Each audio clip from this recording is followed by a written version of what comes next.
Dios les bendiga, hermanos y amigos. Les saluda a su servidor en Cristo, Libardo Figueroa, desde Púlpito Virtual. Y aquí estamos trayéndote personajes. Hechos de los Apóstoles, capítulo 1, dice el versículo 25.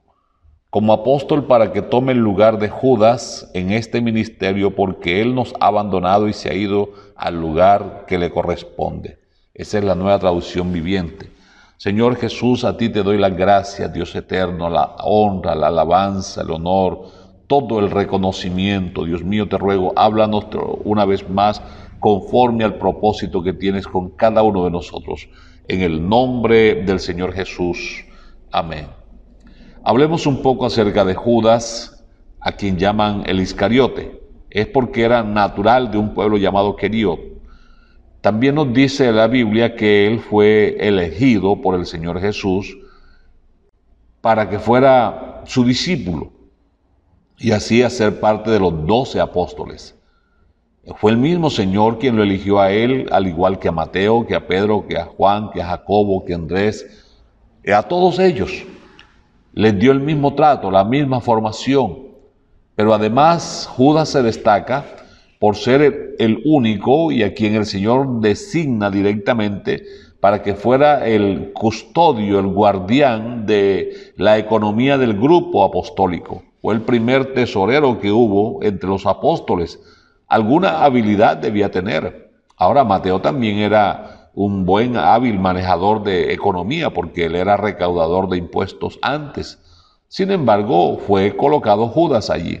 Judas fue testigo de cada uno de los milagros que el Señor Jesús realizó durante su ministerio. Judas escuchó al Señor en cada enseñanza de las maravillosas que de sus labios fluyeron.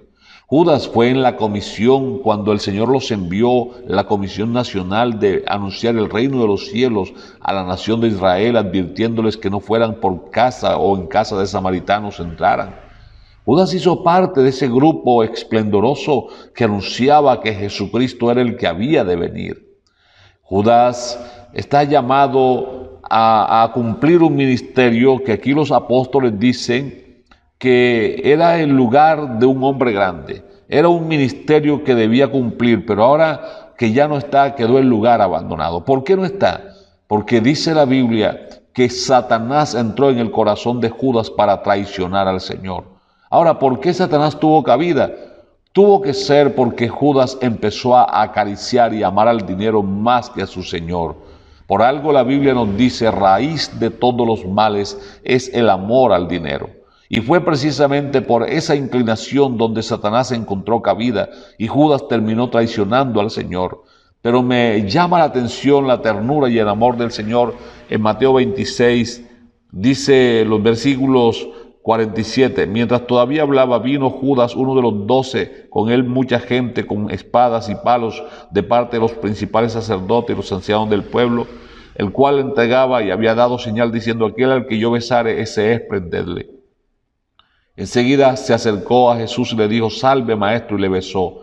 Jesús le dijo, amigo, ¿a qué vienes? Entonces se acercaron y echaron mano a Jesús y le prendieron.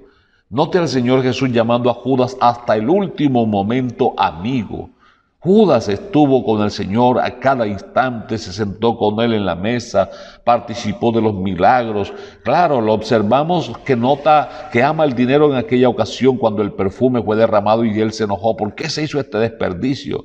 Judas era muy celoso del dinero y su corazón se pegó mucho al dinero y por eso terminó perdiendo el apostolado, el lugar de dignidad donde Dios lo había colocado.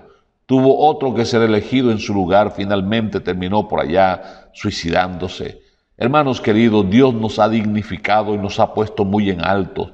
Tal vez nos ha dado responsabilidades que nunca pensamos tener.